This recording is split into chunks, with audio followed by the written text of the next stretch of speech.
жұмыстарды жүргізуіміз қажет. Яғни 442-nin 2-сі түнгі мезгілде жасөспірімдердің қараусыз жүргені бойынша 10 айлық есептік көрсеткіш салынып жатыр.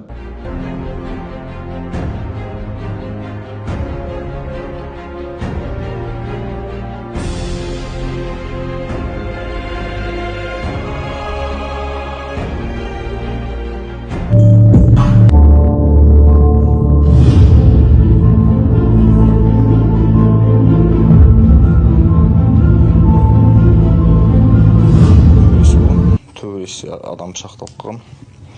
Сонымен ол больницада қайтыс болған ба? Сонымен сотталып кеттім. Кезінде сол әкешең айтқан тыңдамай, көшеде көп жүрдік. Төбелесіп істеп, сол ақыр соңында білген жоқпыз ғой, бірақ сонда балықпен болды сондай. Адам қайтыс болды. Сөйткен түскен кезде түсіндік қой, что болмайды екен оның бәрі.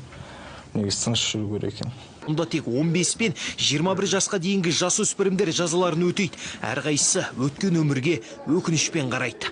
Жүрген ортаммен кішкене қыз балық болып жас бала болғаннан кейін төбелес шығарып, содан бір баланы бір жерім айып қылып қойып келдім.